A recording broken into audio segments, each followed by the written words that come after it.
सो bone apatite यो majesty के last episode 16 की starting में यहाँ जून ना जब पकड़ी गई थी, लेकिन यहाँ गोंगिल ने ना फिर से अपने दोस्तों की मदद से उसे बचा के वहां से ले गया था अपने साथ। और यहाँ पे जून उससे पूछ रही थी कि ये सब हो क्या रहा है और हियोन कहाँ है, लेकिन यहाँ गोंगिल उसे बताता है कि जेसन ने ना असल में बगावत कर दिया है और उसने ना महल के काफी सारे लोगों को मार दिया है और वो ना असल में राजा को भी मारना चाहता है और तुम्हें। फिर भी यहाँ पे जियोंग तो उसके यानी कि किंग के बारे में पूछ रही थी और कह रही थी कि मुझे उसके पास ले चलो, लेकिन यहाँ वो ना उसे रोक रहा था, कह रहा था कि अभी ना उसके पास जाना खतरे से खाली नहीं और ना तुम्हारी जान भी खतरे में आ जाएगी। और वही है दूसरी ओर महल में मिनिस्टर भी दादी की मौत की खबर सुन के जब उनसे मिलने जा रहे थे, पर फिर भी यहाँ पे जेसंग आके ना इन सब लोगों को भी मार देता है और वो ना वहां से क्वीन के पास चला गया था और उन्हें बताया था कि असल में किंग ना पागल हो चुके हैं और उन्होंने ना सब लोगों को मार दिया, यहाँ तक कि उन्होंने ना दादी को भी मार दिया। और मैंने ना फिर अपने सोल्जर की मदद से जब मुझे ये बात पता चली तो उनके ऊपर ना हमला कर दिया था, तो ना डर के असल में जंगल की ओर भाग गए, इसलिए हमें ना उन्हें पकड़ना होगा। पर हो सकता है कि वो ना वापस आए प्रिंस जीन को मारने के लिए, इसलिए हमें ना असल में इन्हें अब राजा बना देना चाहिए, क्योंकि हमें ना अब न्यू किंग की जरूरत पड़ेगी उनके जाने के बाद। पर यहाँ उसकी मॉम तो कह रही थी कि नहीं, मैं अपने बच्चे को किंग नहीं बना सकती, जबकि असली राजा अभी जिंदा है। अगर वो वापस आ गए तो क्या होगा, वो ना मेरे बेटे को मार देगा। लेकिन फिर भी यहाँ पे जेसन तो कह रहा था कि वो राजा ना अब वापस नहीं आने वाला और तुम्हें अपने बेटे को राजा बनाना ही होगा, चाहे कितनी भी देर हो जाए। और मुझे ऐसा लगता है कि तुम्हें ना ऐसा कल ही कर देना चाहिए, हम कल ही इसका राज्याभिषेक करेंगे। और वही जब यहाँ जंगल में दिखाया जाता है, यहाँ पे राजा और उसके बॉडीगार्ड ने मिलकर ना यहाँ पे सभी सिपाहियों को मार दिया था और साथ ही में वो लोग भी जख्मी थे। तो वो जब यहाँ पे उठता है और साथ ही में डेड बॉडी के ढेर में से यहाँ राजा को भी बाहर निकालता है, जो कि यहाँ पे अभी भी ना बेहोश पड़ा हुआ था। तो जब वही यहाँ नेक्स्ट डे दिखाया जाता है, महल में यहाँ प्रिंस का ना असल में राज्याभिषेक होने वाला था, यानी कि उसे ना किंग बनाया जाने वाला था। और साथ ही में यहाँ जेसन ने ना पूरे शहर में ये बात फैला दी थी कि असल में राजा पागल हो गया है और उसने ना सभी फैमिली मेंबर्स को मार के वो जंगल की ओर भाग चुका है और उन्हें ना फिर वही पकड़ के उन्हें मार दिया गया था। तो यही खबर ना और फैल चुकी थी और वही यहाँ पे ना प्रिंस जीन को असल में अब यहाँ पे राजा बना दिया गया था। पर फिर भी यहाँ पे जेसन के आदमी तो उससे कह रहे थे कि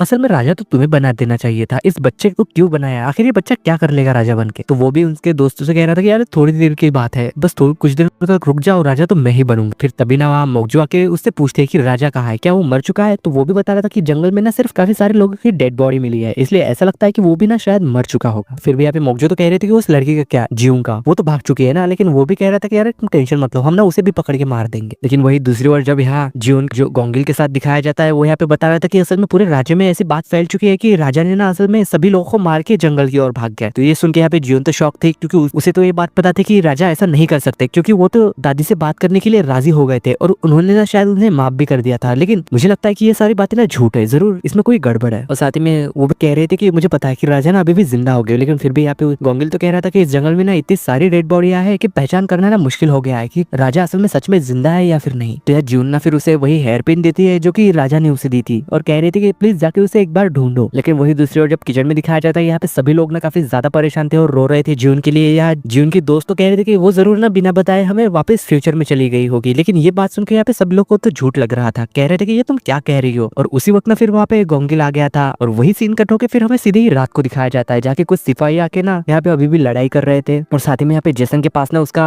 बॉडीगार्ड आके उससे कहता है कि आप ना मुझे सिर्फ 3 दिन का टाइम दीजिए, मैं ना राजा को ढूंढ के उन्हें खत्म करके उसका सिर आपके पास लेके आऊंगा। पर जेसन तो कह रहा था कि मुझे उसका सिर नहीं चाहिए, तुम ना बस उसे पकड़ के मेरे पास लेके आओ, क्योंकि अब वो राजा नहीं है, इसलिए उसके पास कोई पावर भी नहीं है। और तभी ना वो दूसरा गार्ड आके कहता है कि दूसरे गार्ड्स ने ना हम पे हमला किया है। तो ये जब वहां से बाहर जाके देखते हैं तो यहाँ और कोई नहीं बल्कि असल में हियोंग आया हुआ था, यानी कि राजा, जो कि काफी घायल था और उसे भी ना यहाँ पे पकड़ लिया गया था। और उसी वक्त ना फिर वहाँ पे मोगजो भी आ जाती है। तो उसे देख के यहाँ पे हियोंग कहता है कि मुझे लगता था कि शायद ना तुम मुझे तो धोखा नहीं ही दोगी, लेकिन फिर भी तुमने ऐसा ही किया, जरूर तुमने जलन में किया होगा। तो ये सुन के वो भी कह रहे थे कि मैं तो इस दिन का ना बरसों से इंतजार कर रही थी कि कब हम तुम्हें ना पकड़ के सजा देंगे। तो ये सुन के यहाँ पे वो तो हंसने लग गया था और साथ ही में जेसन से कह रहा था कि मुझे ना तुमसे कुछ बात करनी है, चलो ड्रिंक करते हुए बात करते हैं। तो जेसन ना यहाँ पे उससे कह रहा था कि तुम ना वापस जंगल में चले जाओ, क्योंकि सारी जनता ना असल में तुम्हारे खिलाफ हो चुकी है और तुम ना अब कुछ नहीं कर सकते, क्योंकि तुम्हारे पास ना पावर भी नहीं है, तुम्हें तो मर ही जाना चाहिए। तुम तो ये बात जानती ही हो क्योंकि मैंने ना सब लोगों को मार दिया, तुम्हारी दादी को भी, और तुम्हें तो मुझे शुक्रिया कहना चाहिए क्योंकि उन्होंने ही तुम्हारे मॉम को मारा था, क्योंकि तुम भी तो यही चाहते थे ना। लेकिन राजा तो कह रहा था कि नहीं, मैं ऐसा नहीं चाहता था। लेकिन फिर भी यहाँ पे जेसन तो राजा के पुराने एक्शन से काफी ज्यादा वाकिफ था कि वो कितने ज्यादा गुस्से वाले थे। कह रहा था कि तुमने तो काफी ज्यादा गलत फैसले लिए और काफी लोगों को मारा भी है तुमने। तो इसी बात का पछतावा ना यहाँ पे किंग को अभी भी होता था कि उसने सच में इससे पहले काफी सारे गलत फैसले लिए और उस वजह से ना काफी लोग भी मारे गए हैं। और बाद में फिर यहाँ पे जेसन ना उसे जेल में डाल देता है और साथ ही में उनसे विश भी पूछी जाती है, क्योंकि कल ना इसे मारा जाने वाला था। कह रहे थे कि तुम्हारी आखिरी विश क्या है, तुम क्या करना। तो फिर यहाँ हियोंग ना उसी अपनी किताब को मंगवा के उसे ना डिश के बारे में लिखने लग जाता है। वो ना यहाँ पे एक आखिरी डिश का नाम घर वापसी लिखता है, यानी कि होम कमिंग। ये बिल्कुल वही लाइन थी जो कि जियोन ने ना ड्रामा के बिल्कुल फर्स्ट एपिसोड में कही थी, यानी कि उस बुक को पढ़ते हुए उसने कही थी। तो हमें इस बात से यहाँ पे ये साबित हो जाता है कि ये वही बुक है जिसकी मदद से यहाँ पे जियोन ना पास्ट में आ गई थी और शायद इसी की मदद से वो वापस भी जा सकती है। और तभी वहां ना गोंगिल आके राजा को हेयर पिन देके वहां से चला जाता है। इस बात से यहाँ पे ह्योंग तो समझ गया था कि ज्यून अभी भी जिंदा है और यही बात जाके वो यहाँ पे ज्यून को भी बताता है कि राजा अभी जिंदा है, इसे तुम टेंशन मत लो, उन्हें ना हम जल्दी ही छुड़ा लेंगे। तो ज्यून कह रही थी कि उन्हें ना जरूर कल मारा जाएगा, उससे पहले ना हमें बचाना होगा। तो ये सुन के वो कह रहा था कि ये बात तुम्हें कैसे पता। तो यार ज्यून इसे बता देती है कि मैं ना असल में फ्यूचर से आई हूँ और कल ना शायद उन्हें जरूर से मारा जाएगा, इसलिए हमें ना इससे पहले उन्हें बचाना होगा। तो वही जब नेक्स्ट दिन दिखाया जाता है यहाँ पे राजा को ना असल में पिंजरे में बंद के जंगल की ओर ले जाया जा रहा था उन्हें मारने के लिए, तभी यहाँ पे भीड़ में घुस के ना असल में ज्यून उसके पास आ जाती है और उससे कह रहे थे कि तुम टेंशन मत लो, हम ना तुम्हें बचा लेंगे। पर फिर भी यहाँ पे ह्योंग तो उसे जाने के लिए कह रहा था कि तुम वापस चले जाओ वरना ये लोग तुम्हें मार देंगे। पर फिर भी यहाँ पे ज्यून तो उसे इशारे करते हुए कह रहे थे कि तुम टेंशन मत लो, हम ना तुम्हें जरूर बचा लेंगे। ये सब कह के ना वो वहां से चली गई थी। तो फिर ना राजा को ना वहां से जंगल में ले जाया जाता है मारने के लिए। तभी आप गोंगिल के कुछ दोस्त यानी कि उसके सिपाही आके ना राजा को बचा लेते हैं इससे पहले कि वो लोग उन्हें मार दे। और साथ ही में ये भी बता देता है कि जरूर से जेसन भी आने वाला होगा मेरी डेड बॉडी देखने के लिए। और फिर ना कुछ देर बाद यहाँ पे जेसन सच में आ जाता है काफी सारे सिपाहियों को लेके। तो यहाँ उसके आने के बाद ना वो यहाँ पे उसकी छोटी सी सेना देख के उनसे कह रहा था कि अरे मुझे लगा था कि तुम्हारे पास तो बहुत बड़ी सेना होगी, लेकिन तुम इन चंद लोगों को लेके मुझसे लड़ाई करोगे क्या? तुम सच में ऐसा करना चाहते हो? लेकिन उसी वक्त ना फिर यहाँ पे ज्यून के दोस्त भी आ गए थे, वही किचन वाले शेफ, और कह रहे थे कि तुम टेंशन मत लो, तुम अकेले नहीं हो, हम भी तुम्हारे साथ है। और फिर बाद में ना इन लोगों के बीच में काफी बड़ी लड़ाई हो जाती है और यहाँ पे ना असल में जेसन की आर्मी यहाँ पे ह्योन की आर्मी के ऊपर भारी पड़ रही थी, यानी कि वो लोग हार रहे थे। लेकिन अचानक से ना वहाँ पे बहुत बड़ा धमाका होता है और वहाँ ना असल में चुन भी आ गया था अपनी नए नए गैजेट्स लेके। ये वही आदमी है जिसने की प्रेशर कुकर बनाया था और कह रहा था कि कहीं मैं लेट तो नहीं हो गया। लेकिन जून कह रहे थे कि नहीं, तुम सही समय पे आए हो। और फिर से ना यहाँ पे इन लोगों के बीच में लड़ाई चालू हो जाती है। यहाँ पे ह्योंग ना असल में जेसन को मारने की कोशिश कर रहा था, लेकिन वो ना फिर भी बच गया था। और कुछ समय बाद ना यहाँ पे जेसन के सभी आदमी मर जाते हैं। पर जैसे तैसे यहाँ पे जेसन ना असल में ह्योंग को किडनैप करके वहां से भाग गया था, ये कहते हुए कि तुम ना मुझसे आके जंगल में मिलो और लेकिन अकेले आना वरना मैं इस लड़की को मार दूंगा। तो किंग भी यहाँ पे उनसे कह के चला जाता है कि तुम लोग ना वापस पैलेस में जाओ और वहाँ जेसन के कार्ड्स को ना मार के पैलेस के ऊपर कब्जा कर लो और मैं जेसन के पीछे जा रहा हूँ उसे खत्म करने के लिए। और वही इधर जब पैलेस में दिखाया जाता है यहाँ पे गोंगिल आके ना यहाँ पे सभी लोग को यानी कि जेसन के सभी सिपाहियों को मार देता है और पैलेस के ऊपर कब्जा कर लेता है। साथ ही में यहाँ पे जेसन के सभी दोस्तों को भी मारा जाता है एक एक करके, जो कि उसके साथ मिलकर ना प्लानिंग किया करते थे राजा को मारने के लिए। फिर यहाँ पे गोंगिल असल में सीधे मोकजू के रूम में चला जाता है उसे मारने के लिए, क्योंकि उसी ने ना असल में उसके बहन को भी मारा। लेकिन यहाँ मोकजू ना असल में खुद को ही मारने की कोशिश करती है कि कहीं मुझे दर्दनाक मौत ना मिले, लेकिन फिर भी यहाँ पे गोंगिल आके ना असल में उसे मार देता है क्योंकि वो ना उसका बदला लेना चाहता था उसकी बहन का और कह रहा था कि ये मेरी बहन के लिए है। और वही दूसरी ओर जब रात में आया ज्यून को दिखाया जाता है जाके उसे बांध के रखा गया था और तभी ना उसे वहाँ पे किंग भी आ जाते हैं उसे बचाने के लिए। यहाँ जेसन ने ना असल में किंग के ऊपर गार्ड्स की मदद से हमला कर दिया था और वो ना उसके साथ लड़ने लग जाता है यानी कि सिपाहियों के साथ। पर साथ में उसने जो बुक लेके आए थे ना कपड़े में छुपाई हुई, वो बुक नीचे गिर जाती है और जैसे तैसे यहाँ पे ज्यून भी ना खुद को फ्री करके वहां से भागने की कोशिश कर रही थी। लेकिन उसे ना जब यहाँ पे उसकी बुक वापस मिल जाती है तो वो बुक देख के वो समझ जाती है कि ये बुक तो वही है जो कि मुझे यहाँ पे लेके आई थी, लेकिन ये बुक तो असल में किंग ने लिखी हुई है। और साथ में इस बुक के अंदर वही एक पेज था जो कि पुरानी वाली बुक से मिसिंग था और वो पेज असल में गायब क्यों हुआ था वो ना हमें इस एपिसोड में पता चल ही जाएगा। यहाँ पे जेसन के आदमी को और राजा सभी करके एक एक को मार देता है और साथ ही में यहाँ राजा भी ना काफी ज्यादा जख्मी हो चुका था। तो यह जेसन ना जब किंग को मारने जाता है तो यह ज्यून असल में बीच में आके उसे बचा लेती है और वो ना काफी ज्यादा जख्मी हो गई थी और नीचे गिर गई थी। तो इस बात से यहाँ पे ह्योंग तो और भी ज्यादा गुस्सा होकर ना असल में जेसन को मार देता है और यहाँ वो ज्यून को पकड़ के ना काफी ज्यादा रो रहा था। और तभी ना अचानक से यहाँ पे उसी की वो बुक चमकने लग जाती और मून का कलर रेड हो गया था और वो ना बुक खुल जाती है और अचानक से उसमें से काफी सारी रोशनी बाहर आके यह ज्यून की बॉडी को ऊपर उठाती है और तभी ना उस बुक का एक पेज फट के ना हवा में उड़ने लग जाता है और साथ ही में यहाँ पे ज्यून भी हवा में उड़ रही थी और ये वही पेज था जो कि पुरानी वाली बुक से मिसिंग था। और तभी अचानक ना फिर यहाँ पे ज्यून की बॉडी उस बुक के अंदर जाके डिसअपीयर हो जाती है और साथ ही में वो बुक भी गायब हो चुकी थी। इस बात से यहाँ पे किंग तो काफी ज्यादा डर के चिल्लाने लग गए थे और कह रहे थे कि तुम टेंशन मत लो, मैं तुम्हें ढूंढते हुए ना जरूर आऊंगा। तभी यहाँ पे जेसन ना फिर से खड़ा होकर यहाँ राजा को फिर से मारने की कोशिश करता है, लेकिन इस बार ना फिर यहाँ पे किंग तो सच में उसे खत्म ही कर देते हैं और साथ ही में वो भी बेहोश हो गया था। और तभी जब हमें यहाँ पे फिर से प्रेजेंट सीन में दिखाया जाता है यहाँ जून ना वापस से प्रेजेंट में आ चुकी थी और वो यहाँ पे हॉस्पिटल में बेहोश थी। तो जब यहाँ पे उसे ना होश आता है तो वो ना काफी ज्यादा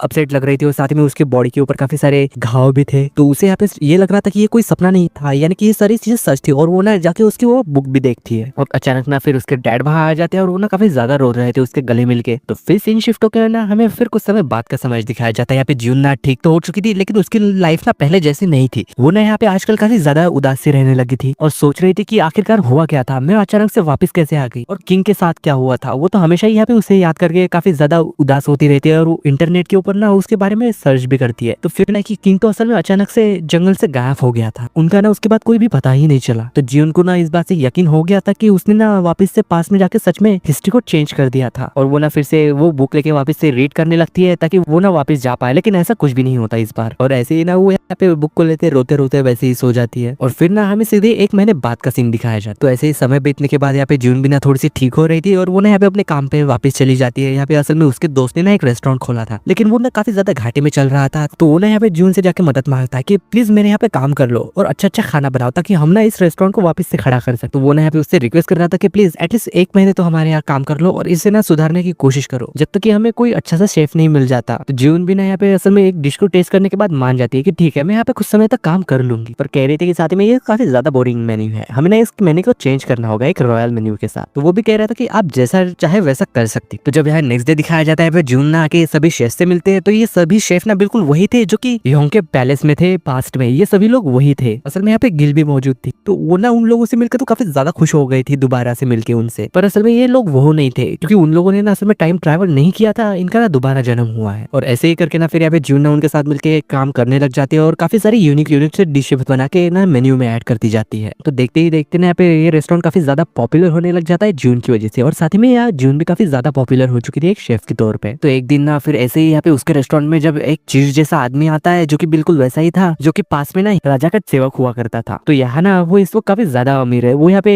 जून के रेस्टोरेंट पे ना असल में खाना खाने आया हुआ था क्योंकि उसने ना जून के बारे में काफी सुना था कि वो ना काफी ज्यादा अच्छा खाना बनाती है। कह रहा था कि अगर मुझे खाना पसंद आ गया ना तो मैं ना इस रेस्टोरेंट में इन्वेस्ट करूंगा। तो जून ना जब यहाँ पे खाना बना के उसे परोसते हैं लेकिन वो बिना खाए ही ना खाने को वापस कर देता है। इस बात से जून ना काफी ज्यादा गुस्सा होकर वो प्लेट लेके उसके पास चली जाती है और कह रहे थे कि तुम ऐसा कैसे कह सकते हो बिना डिश को टेस्ट किए कि ये खाना अच्छा नहीं है। तो ये देख के ना वो भी हैरान हो गई थी कि ये तो बिल्कुल चीफ जैसा लग रहा है। तो वो तो कह रहा था कि मैंने इसलिए वापस किया क्योंकि ये ना मुझे उतना अच्छा नहीं लग रहा। फिर भी यहाँ पे जून तो गुस्से में कह रही थी कि ये तो आपने टेस्ट भी नहीं किया इसलिए आप ऐसा कैसे कह सकते। और वो ना काफी ज्यादा गुस्से में हो गई थी और यहाँ पे वो आदमी भी ना काफी ज्यादा गुस्सा हो गया था। कह रहा था कि ये तो बहुत घटिया दिख रहा है, मुझे नहीं खाना ये खाना, मैं तो जा रहा हूँ यहाँ से। लेकिन तभी ना यहाँ पे पीछे से एक आदमी की आवाज आती है और ये आवाज ना उसे जानी पहचानी लगती है। तो जून जब पीछे मुड़ के देखती है ना तो वो तो शॉक हो गई थी कि असल में ये तो ह्योंग है यानी कि किंग। तो ये सुन के वो भी ना काफी ज्यादा गुस्सा हो गया था। कह रहा था कि तुम ऐसा कैसे बात कर सकते हो मेरे स्टाफ के साथ, क्या तलवार निकालूं मैं अभी। तो वो भी ये सुन के कह रहा था कि क्या खुद को राजा समझ रहे हो क्या कहीं के। तो इसी बात को लेकर ना इन दोनों के बीच में तो बहस होने लगती है। लेकिन बाद में ना वो आदमी वहां से चला गया था। या जून उससे पूछ रही थी क्या तुम वही हो। तो वो भी कह रहा था कि हाँ मैं वही हूँ। ये सब कह के जब वो वहां से जा रहा था तो जून ना आके उसे पीछे से हक कर लेती और उससे कह रहा था कि फिर मैंने तुमसे पहले ही कहा था कि मैं ना तुम्हें ढूंढ लूंगा। और फिर ना वो दोनों यहाँ पे फाइनली वापस से किस करते हैं क्योंकि ये दोनों ना असल में वापस से मिल चुके थे और उन्हें ऐसा देख के यहाँ पे सभी लोग ना काफी ज्यादा शौक थे। तो हमें फिर यहाँ पे इस बात से ये कंफर्म हो जाता है कि हिस्ट्री में ना असल में किंग की बॉडी इसलिए नहीं मिली थी क्योंकि वो ना जून के जैसे ही यहाँ पे फ्यूचर में आ चुके थे यानी कि प्रेजेंट टाइम में उसी किताब की मदद से। तो एंड में हमें जब दिखाया जाता है यहाँ पे ये दोनों ना साथ में रहने लगे थे और यहाँ वो ना इस समय जून के लिए खाना भी बनाते हैं, लेकिन उनका बर्ताव ना अभी भी एक राजा की तरह था। पर फिर भी ना वो यहाँ पे जून का काफी अच्छे से ख्याल रख रहे थे। तो जून भी उनसे कह रही थी कि अब तो किंग के कैरेक्टर से बाहर आ जाओ, तुम अब राजा नहीं रहे। और हंसते हुए वो यहाँ ना वो उससे पूछ रहे थे कि तुमने मुझे ढूंढा कैसे। तो वो भी कह रहा था कि ये तो काफी ज्यादा लंबी कहानी और मैंने तुमसे प्रॉमिस भी तो किया था ना, इसलिए मुझे तो आना ही था तुम्हारे पास। पर साथ में हमें तो ये जानना है ना कि असल में जून तो वो बुक लेके अपने साथ वापस आ गई थी, तो फिर राजा यानी कि वो फ्यूचर में कैसे आए। तो जैसा कि यहाँ पे जून ना जब मरने के बाद वापस से फ्यूचर में आ रही थी तो यहाँ राजा ने ना असल में उसके बुक का एक पेज फाड़ दिया था। तो उसी पेज की मदद से यहाँ पे राजा भी असल में टाइम ट्रैवल करके जून के पास आ गए। और इसी सीन के साथ यहाँ बॉर्न एपेटाइट योर मैजेस्टी के हैप्पी एंडिंग यानी कि लास्ट एपिसोड की एंडिंग होती है।